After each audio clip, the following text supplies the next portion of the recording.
Bismillahirrahmanirrahim. Assalamualaikum warahmatullahi wabarakatuh.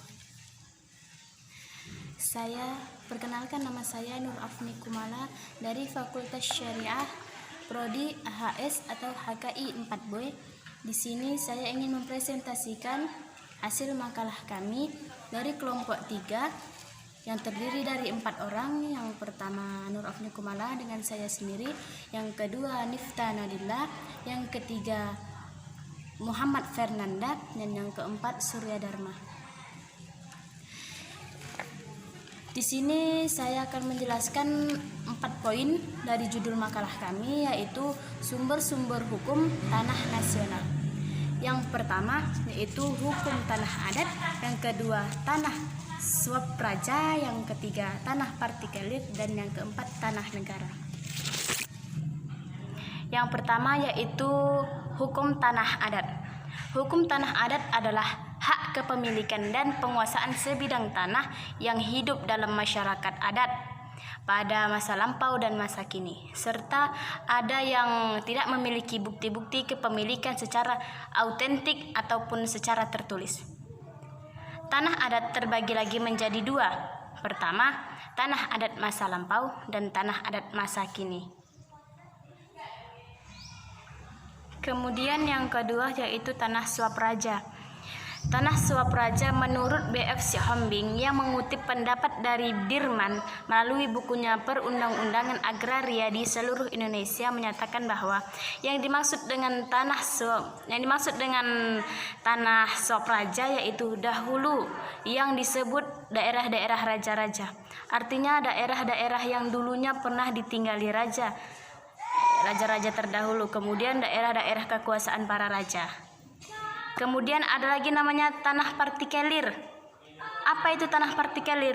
Tanah partikelir adalah tanah yang namanya diberikan oleh Belanda dengan sebutan eigendom. Jadi, tanah partikelir itu dapat kita simpulkan bahwa tanah partikelir adalah tanah-tanah eigendom di atas nama pemiliknya. Ya, tanah-tanah eigendom di atas nama pemiliknya sebelum undang-undang ini berlaku mempunyai hak pertuanan dan selain itu mewarisi tanah-tanah eigendom. Kemudian yang keempat yaitu tanah negara. Istilah yang populer pada saat ini yaitu pada saat peninggalan jajahan Hindia Belanda dengan jajahan Belanda yang menganggap tanah yang tidak dapat dibuktikan kepemilikannya dengan surat-surat maka menjadi tanah milik pemerintahan Belanda, sehingga semua tanah yang tidak dapat dibuktikan kepemilikannya dengan surat-surat tanah ataupun seperti surat-surat penting yang berkaitan dengan kepemilikannya dengan tanah itu menjadi tanah negara. Jadi pada saat penjajahan Hindia Belanda dulu, orang-orang yang memiliki tanah namun tidak memiliki surat tanah, maka tanah itu tidak lagi menjadi tanahnya. Tanah itu menjadi tanah milik negara dengan cara tanah itu diambil paksa oleh pemerintahan Belanda. Dalam lingkup tanah nasional, lingkupan tanah-tanah yang dalam UU PH disebut tanah-tanah yang dikuasai langsung oleh negara yang semula disingkat menjadi tanah negara mengalami perkembangan. Semula pengertiannya hanya mencakup semua tanah yang dikuasai oleh negara di luar apa yang disebut tanah-tanah hak. Itulah 4 sumber tanah. Itulah 4 sumber tanah, sumber-sumber hukum tanah nasional yang dapat saya jelaskan. Kurang dan lebih saya mohon maaf. Poin ke-6 yaitu tanah garapan.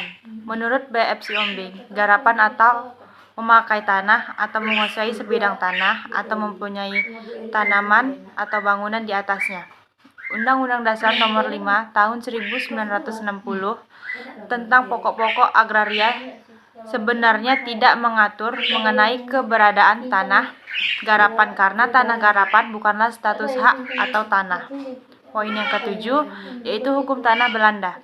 Kehadiran peraturan hukum tanah Belanda sangat bertentangan dengan peraturan hukum yang tumbuh dan berkembang di masyarakat Indonesia sendiri. Hukum tanah yang tunduk dengan hukum Belanda pada peraturan hukum yang ada di Indonesia yakni hukum tanah adat. Poin yang kedelapan yaitu tanah-tanah milik perusahaan asing Belanda. Dalam diktum pertimbangan huruf A dan C, Undang-Undang Nomor 58 Tahun 1958 dinyatakan bahwa setelah bangsa Indonesia merdeka dan menjadi negara yang berdaulat penuh. Poin yang kesembilan, tanah-tanah milik perseorangan warga Belanda. Dengan berlakunya Undang-Undang Nomor 86 Tahun 1958 dan telah pula ditunjukkan perusahaan-perusahaan yang dikenakan nasionalisme itu serta semangat Belanda yang meningkat, mengakibatkan banyaknya orang Belanda pemilik benda-benda tetap berupa tanah dan rumah ke Indonesia secara tergesa-gesa. Poin yang ke-10 yaitu surat izin perumahan atau SIP. Surat izin perumahan termasuk salah satu sumber hukum tanah nasional, karena kehadiran perumahan tetap akan bersentuhan langsung dengan tanah. Assalamualaikum warahmatullahi wabarakatuh. Nama saya Muhammad Fernanda. Saya berasal dari kelompok 3 Hukum Mata Kuliah Hukum Agraria. Di sini saya akan menjelaskan atau melanjutkan penjelasan dari teman saya yang sebelumnya mengenai tentang sumber-sumber hukum tanah nasional yang biasanya berbentuk status tanah ataupun riwayat tanah. Dan biasanya ini dikelompokkan menjadi 18 kelompok. Di sini saya akan menjabarkan dari kelompok yang ke-11, yaitu ada di nomor 11 tanah Bondodeso. Apa itu tanah Bondodeso? Tanah Bondodeso adalah tanah yang haknya dimiliki oleh sebuah desa atau sekelompok perorangan atau sekelompok masyarakat.